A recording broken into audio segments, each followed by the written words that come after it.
Bien, buenas tardes. Vamos a ver ahora al grupo de hongos que se encuentran clasificados como el Phylum Zygomicota. Quienes están dentro de este grupo se caracterizan porque la espora sexual es la denominada cigospora, que ustedes la están visualizando en esta microfotografía.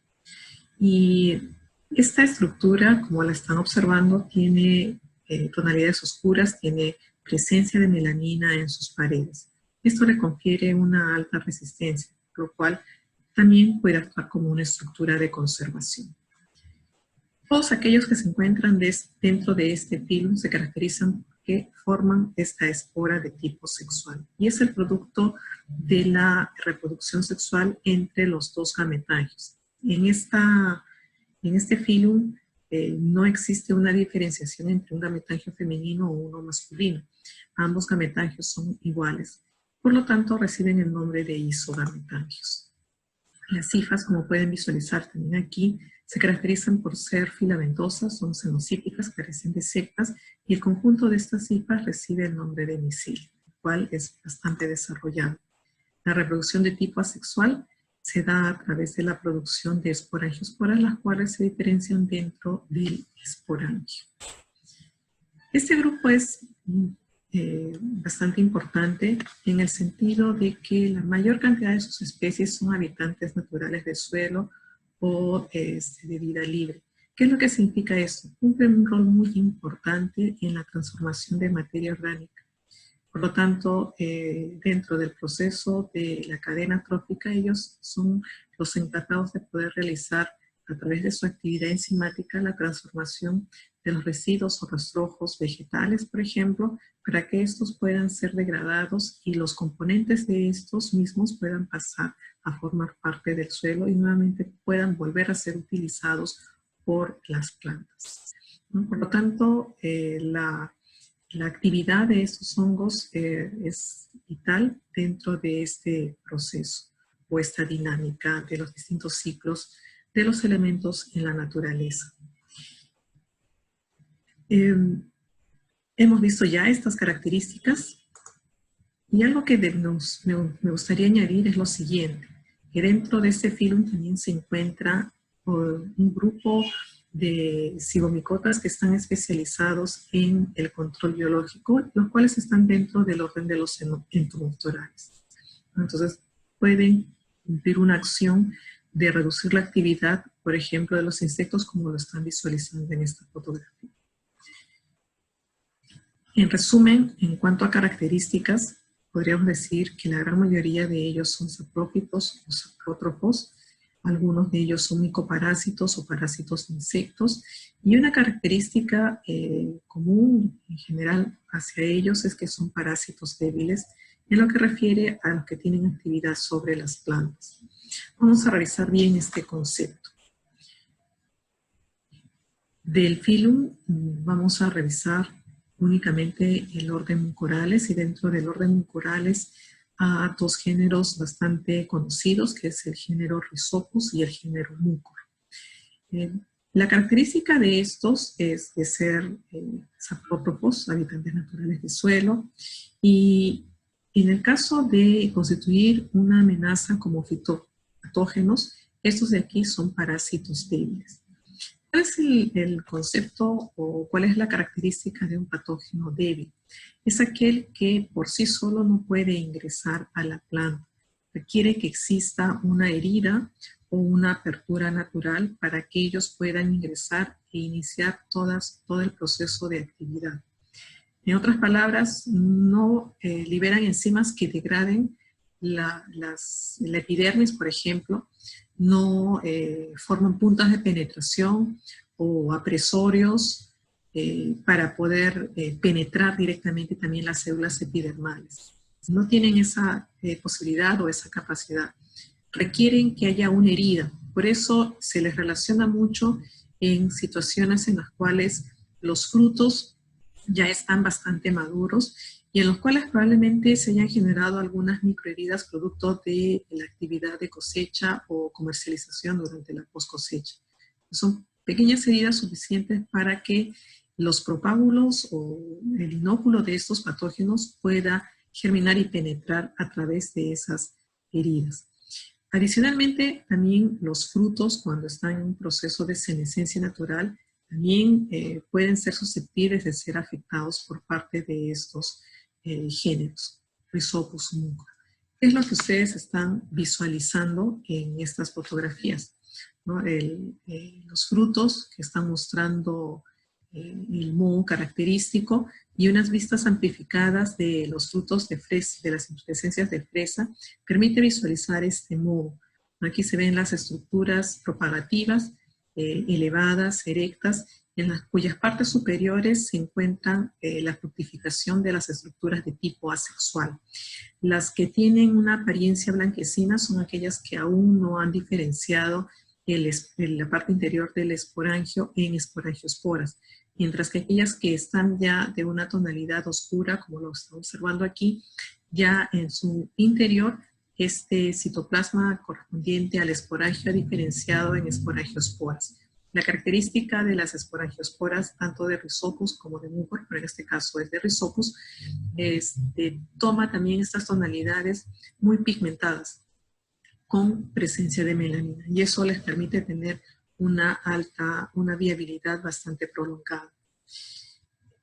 El síntoma que producen son pudriciones, como lo están visualizando aquí en estas fotografías, y es una pudrición bastante característica porque observan cómo se ha degradado, ha perdido turgencia los frutos, están completamente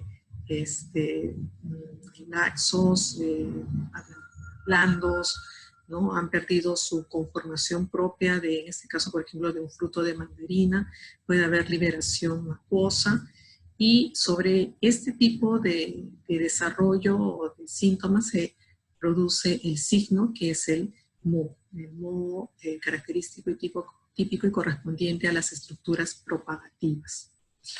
Si ampliamos lo que se veía como signo, vemos una gran cantidad de estas estructuras, aquí tienen una vista. Esta parte superior corresponde al esporangio. Aquí tienen unas vistas en microscopía compuesta de luz y en microscopía electrónica. El esporangioforo, como están observando, viene a ser una diferenciación a partir de la estructura vegetativa y se eleva, es erecta, y termina en una parte circular que recibe el nombre de columela. Por encima de esto se encuentra todo el proceso de diferenciación de las esporangiosporas contenidas en el esporangio. En un inicio tiene unas tonalidades hialinas, pero cuando esto ya está diferenciado, adopta estas tonalidades oscuras o pigmentadas. La presencia de melanina en las estructuras fúngicas le permite a este tipo de estructuras tener una mayor viabilidad, un tiempo más prolongado de vida. Y como consecuencia de eso, pueden mantenerse en los ambientes, por ejemplo, las esporangiosporas pueden estar suspendidas en el ambiente, en determinados ambientes, y por eso es que se constituyen como altamente contaminantes, que puede ser en almacenes, en zonas de, por ejemplo, de germinación o producción de germinados, en zonas de producción de alimentos, ¿no? Si es que llega a ingresar cualquier pequeña presencia de este tipo de estructuras. En cuanto al ciclo de vida, las hifas, como las están visualizando aquí, van a diferenciar estructuras propagativas, que son las esporangioforo, que contiene o sostiene al esporangio. Este esporangio, una vez que ha diferenciado las esporangiosporas, las libera. Y aquí tienen la vista de las esporangiosporas que pueden ser guiadas por la acción del viento, son unicelulares y bajo ciertas condiciones favorables obviamente van a germinar y nuevamente van a dar origen a estas estructuras vegetativas.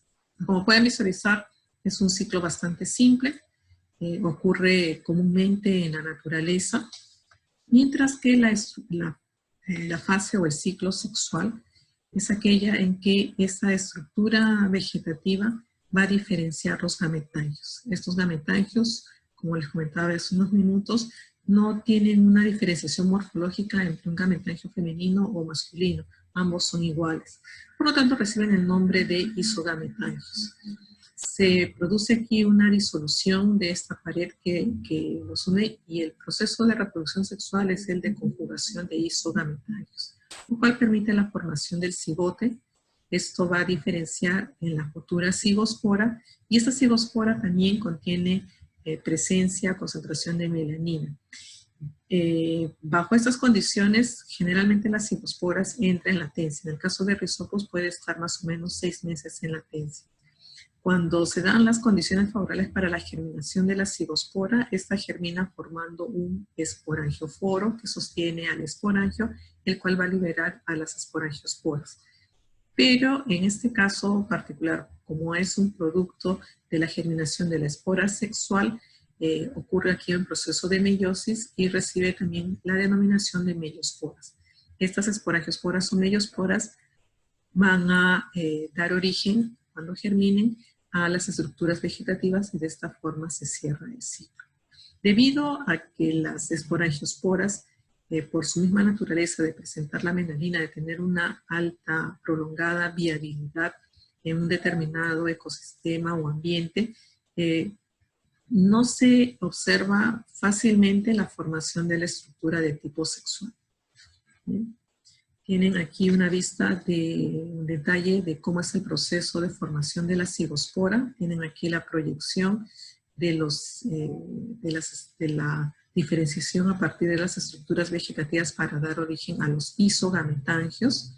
Estos isogametangios forman una septa y tienen aquí esta parte que es específica de los isogametangios, y esto de aquí corresponde o se denomina como célula suspensora o la que sostiene a cada uno de los isogametangios.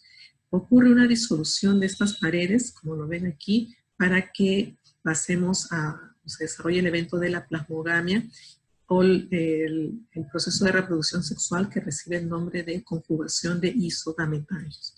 Aquí ya se formó el cigote. Posteriormente se diferencia la estructura de tipo sexual que es la cigospora, que tiene en la superficie ciertas ornamentaciones y sobre todo lo más importante es que tiene la presencia de melanina.